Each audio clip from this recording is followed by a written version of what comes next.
Good morning, grade 3s, and welcome back to WorksheetCloud. Welcome to your grade 3 English lesson for today, and I hope that you've had a lovely day so far and that you're ready to learn something new with me again. Now, if there are any things that you don't understand during the lesson, or if you have any questions after the lesson, you can just ask mommy or daddy to help you send an email to grade3@worksheetcloud.com. We will try and answer your questions as quickly as possible. Now, if you've never watched a lesson with us before, this is your first lesson that you are watching, or if you've never seen me before, my name is Teacher Taryn, and today we are going to learn all about quotation marks together.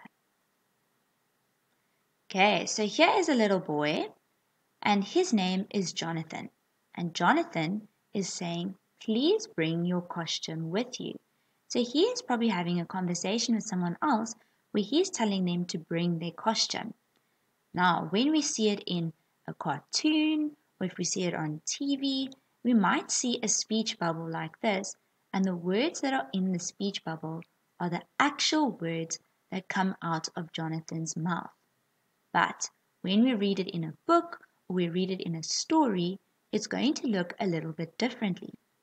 We are going to have the sentence that he says, and we're going to have a label at the end that's going to tell me who said it. So here is Jonathan's words, the actual words that came out of his mouth. He said, please bring your costume with you. And here is the tagline or the label to say who said it and how they said it. And it's going to say, said Jonathan. So remember, we have two parts to our quotation marks, the words that he actually said and who said it. Here we have another example. This looks like a mom or a teacher, and she's holding an ice cream in her hand, and she's saying, do you want an ice cream? And those are the actual words that are coming out of her mouth. Now remember, if we write it in a story or we read it in a book, it's going to have two parts to it. It's going to have, do you want an ice cream?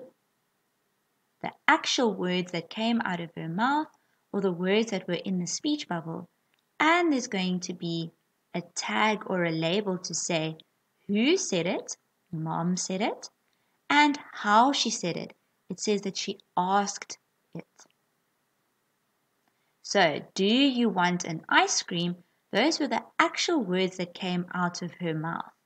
And those words we put inside quotation marks. Now, quotation marks are these little curly things that go on either side of the actual words. So we open the quotation marks, and then once we've written the sentence that we want to say, we close the quotation marks at the end. So let's have a look at a cartoon where we've got a few characters that are going to say some things. So here is a boy, and he is going for a walk, and he says, let's go for a walk. And here's a little dog, and the dog is thinking, I wonder who we'll see today. Cats on my street, and here the cat looks quite surprised. How long will she chase after me? And here you can see now he's running and he's chasing after her. Stop running, Lily. And Lily says here, I hope you know that I'll catch you. And the cat is quite scared and says, I should probably run a bit faster. And here we see a tree, and it looks like they're all in knots, and this cat has jumped up high into the tree. And he says, you can't climb trees, Lily. And the cat is shouting, meow, probably because he's quite scared. And here's the man or the boy all wrapped around the trunk of this tree with the lead that's keeping him in place. He says, you are in so much trouble. And she doesn't seem quite bothered about that. She thinks, I can't wait for tomorrow's walk. Okay, so let's have a look at who our characters are and how they are saying things. So here you can see the speech bubble has a little point to it. So he is saying something out loud. So we could say, said Harry. Over here, you can see that there are little dots or little circles, and that is when we are thinking something. We can say, thought Lily.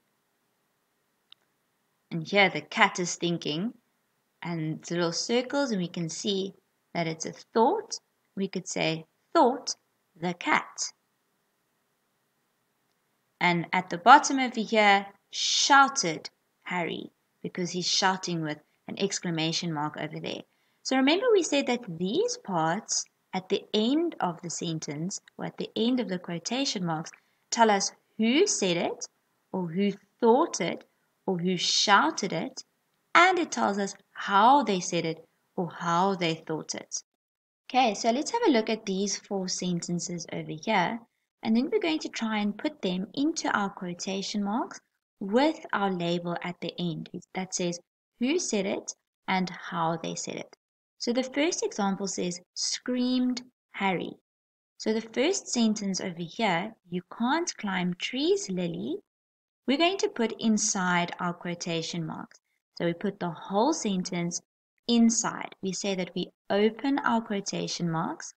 We put the sentence that actually came out of his mouth, all the words that he actually said, and we include the exclamation mark because that is important to know how he said it. Then we close our quotation marks and we put our label at the end. Screamed Harry. Who said it and how he said it? He screamed it.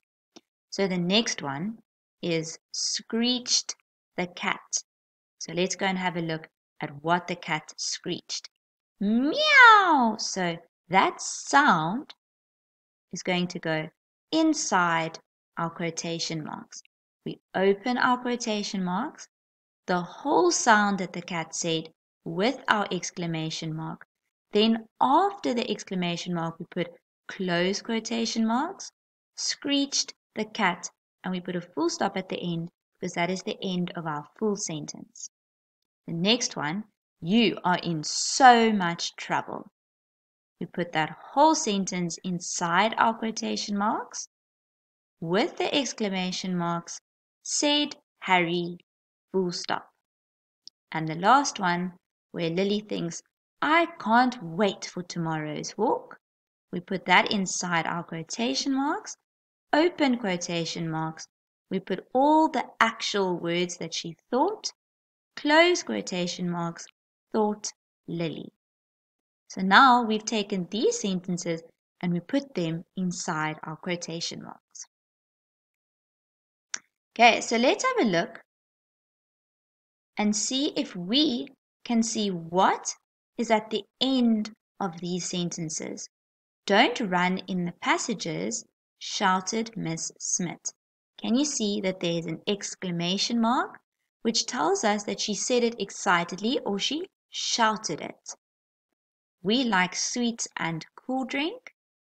And at the end here, we've got a comma because when we put a sentence with our quotation marks, we never put a full stop at the end.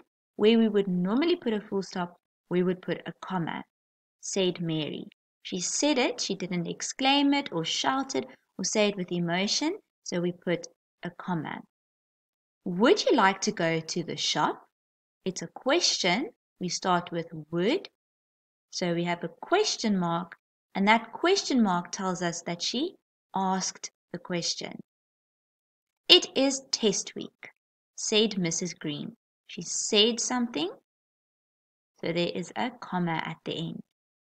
I am so excited for my birthday, with the exclamation mark, said Miss Willemse. Did you win your rugby match? Asked Coach John. So it was a question, and there's a question mark at the end, so asked Coach John.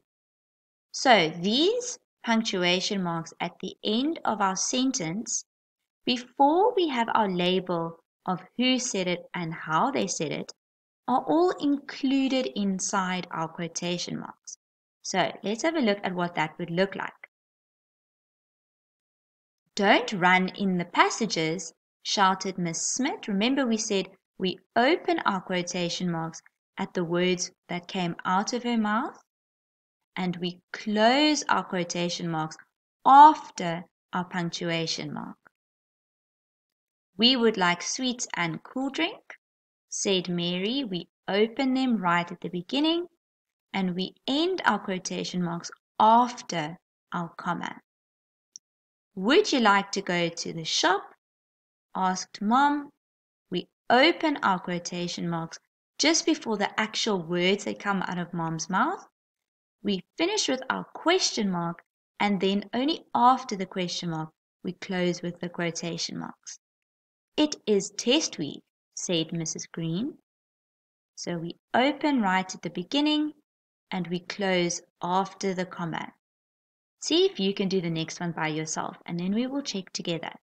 I am so excited for my birthday, said Miss Willemse.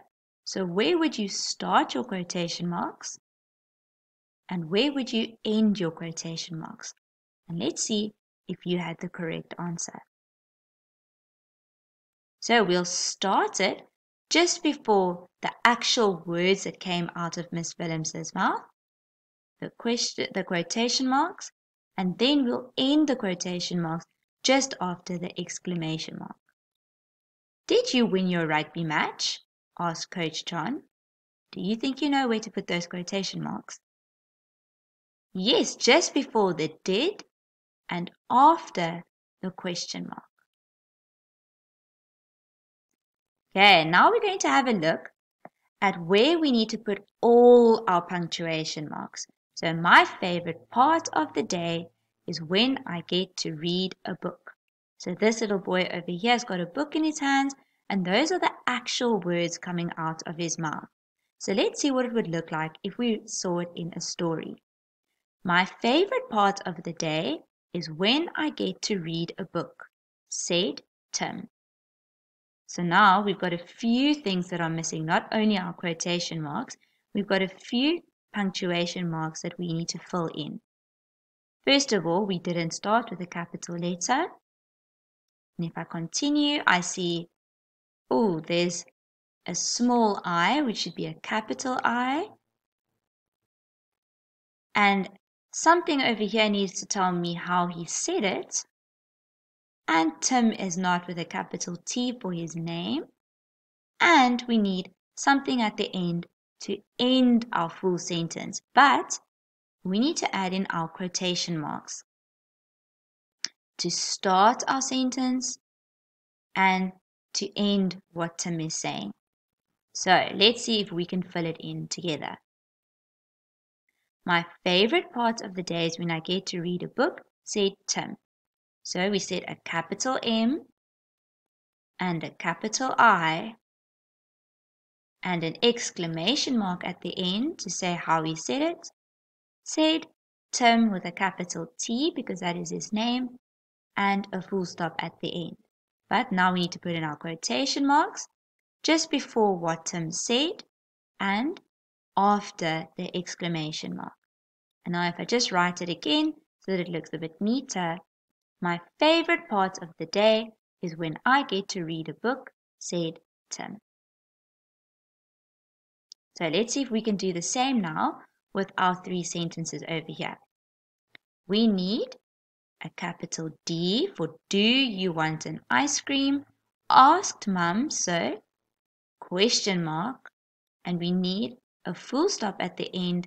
And now let's put in our quotation marks to open, and after our question mark, more quotation marks to close. I do not like tomato on my burger, exclaimed my sister. So I need a capital I to start. I do not like tomato on my burger, exclamation mark, because it says that my sister exclaimed this, a full stop at the end, open quotation marks, and then close quotation marks after the exclamation mark. May I bring my dog with to school? I asked my teacher. So I need a capital M for may, a capital I for may I bring my dog with to school, question mark. I asked my teacher, capital I, full stop. And now I need to open with quotation marks in the beginning and after what I actually said, after the question mark, close my quotation marks. So grade 3s, I hope you've enjoyed learning all about quotation marks. And now when you are reading your stories or you are writing a story, maybe you would be brave enough to use quotation marks in your story. And I hope you go and look for them in all the stories that you read. And this lesson was brought to you by WorksheetCloud. Until the next time we can learn something together, grade 3s. Goodbye.